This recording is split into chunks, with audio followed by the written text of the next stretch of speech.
આજે વિધાનસભા ગૃહના છેલ્લા દિવસમાં રાજ્ય સરકાર દ્વારા અલગ અલગ 3 બિલો પસાર કરવામાં આવ્યા, જેની અંદર વિધેયક નંબર 9 ગુજરાત જમીન મહેસૂલ સુધારા વિધેયક 2025, સાથોસાથ ગુજરાત સન 2025 ગુજરાત વિધેયક ક્રમાંક નંબર 8 ગુજરાત ગૌ વન સંવર્ધન વિધેયક 25 અને વિધેયક ક્રમાંક નંબર 14 ગુજરાત મત્સ્ય ઉદ્યોગ સુધારા વિધેયક 2003 વધુ સુધારક બાબતના 3 બિલો રજૂ કરવામાં આવ્યા, જેની અંદર મેં મારા વિચારો રજૂ કર્યા હતા અને સાથોસાથ આ ત્રણેય બિલને પાર્ટી વતી મેં સમર્થન આપ્યું હતું, જેની અંદર ખાસ કરીને જે ગુજરાત જમીન સુધારા વિધેયકનું આ બિલ છે 9 નંબરનું, માનનીય મહેસૂલ મંત્રી દ્વારા વારંવાર આ સુધારા વિધેયક બિલ ગૃહમાં લઈને આવવું પડે છે. એનો મતલબ એમ છે કે મહેસૂલ વિભાગમાં ક્યાંક ને ક્યાંક ખૂટે છે, ક્યાંક ને ક્યાંક ક્ષતિઓ જોવા મળી રહી છે અને સૌથી વધુ જો ગેરરીતિ થતી હોય, સૌથી વધુ જો ભ્રષ્ટાચાર થતો હોય તો આ મહેસૂલ વિભાગમાં છે. તમે જોયું હશે કે ખેડૂતની જ્યારે જમીન એને કરવાની થતી હોય છે ત્યારે કલેક્ટર દ્વારા, મહેસૂલ અધિકારી દ્વારા એક બારે 125, 130 ની લાંચો લેવામાં આવી રહી છે. એટલે કે સૌથી વધુ જો ભ્રષ્ટાચાર થતું હોય તો આ મહેસૂલ વિભાગની અંદર છે. ત્યારે ગૃહના મારફત જે કહેવામાં આવ્યું હતું કે જો મહેસૂલ અધિકારીઓ હોય, કલેક્ટરશ્રીઓ હોય,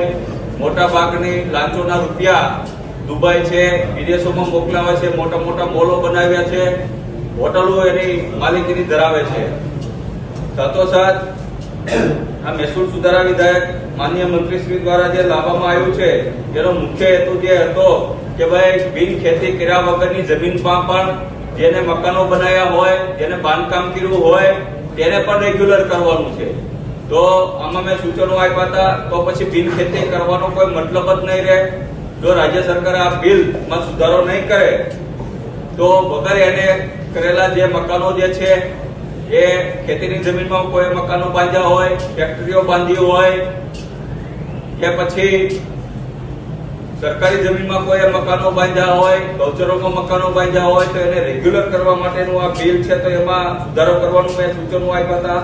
કે ભાઈ આવી રીતના જે ભૂમાફિયાઓ છે એને પ્રોત્સાહન મળશે. તમે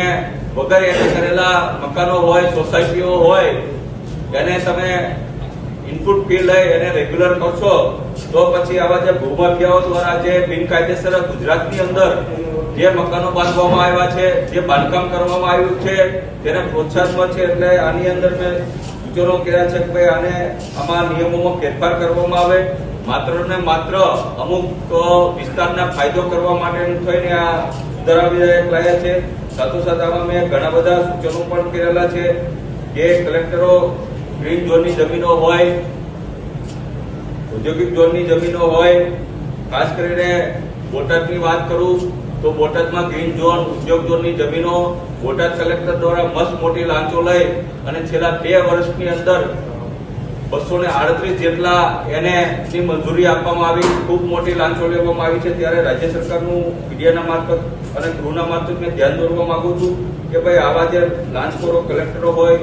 ખાસ કરીને આવા જે મહેસૂલના અધિકારીઓ હોય તેની ઉપર કાર્યવાહી કરવામાં આવે અને આ બિલમાં જે ક્ષતિઓ છે એને તાત્કાલિક અસરથી સુધારવામાં આવે. અને સાથોસાથ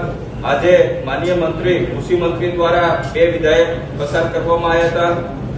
એમાં પણ મેં મારા વિચારો રજૂ કર્યા હતા. ખાસ કરીને જે વિધેયક ક્રમાંક નંબર 8 જે છે ગૌ વંશનું સંવર્ધનનું, જેમાં ગૃહના મારફત મેં કહેવામાં આવ્યું હતું કે ભાઈ ભારતીય જનતા પાર્ટીની શાસક જે સત્તા જે છે એ પાર્લામેન્ટ થી લઈને પંચાયત સુધી છે. એટલે કે રાજ્ય સરકાર પણ ભારતીય જનતા પાર્ટીની છે અને કેન્દ્ર સરકાર પણ ભારતીય જનતા પાર્ટીની છે. તો આપણું જે ગૌ માતા છે એને રાષ્ટ્રમાતાનો દરજ્જો આપવામાં આવે તેવું વિધાનસભામાં મેં આજે સૂચન પણ કર્યું હતું અને સાથોસાથ ગાયના સંવર્ધન માટે ગાયને ગૌમાતાનો દરજ્જો આપી અને જે ગાયને અત્યારે ગુજરાતની અંદર જે પ્રતિ દિવસ 20 રૂપિયા આપવામાં આવે છે રાજ્ય સરકાર તરફથી, જેની જગ્યાએ 100 રૂપિયા કરવામાં આવે અને ગાયના દૂધનો જે ભાવ રાજ્ય સરકાર દ્વારા જે ગીર ગાયનો જે દૂધનો ભાવ છે એ 100 રૂપિયા હોવો જોઈએ અને બાકીની સબસિડી રાજ્ય સરકાર ચૂકવે ખેડૂતોને અને આ જે ગાયની જે ઉછેર કરતા પાંજરાપોળ હોય એ લોકોને,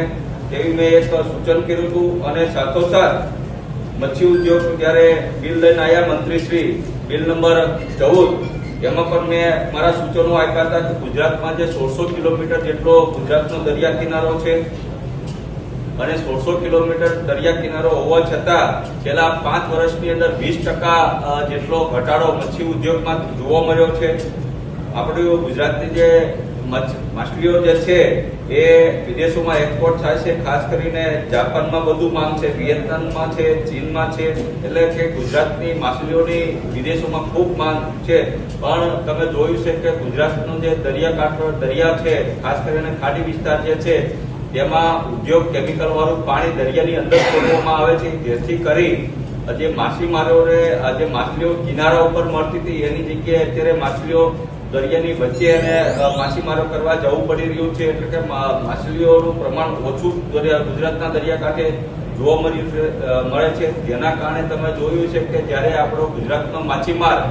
મધ દરિયા જાય છે ત્યારે આપણો દુશ્મન પાડોશી દેશની આર્મી જે છે આપણા ગુજરાતના માછીમારોનું બોટ સહિત અપહરણ પણ કરતું હોય છે. એવા 600 જેટલા પરિવાર ગુજરાતના છે કે આજે પણ પાકિસ્તાનના જેલમાં સડી રહ્યા છે. તો રાજ્ય સરકાર આના માટે કોઈ હજી પગલાં ભરતું નથી અને સાથોસાથ જે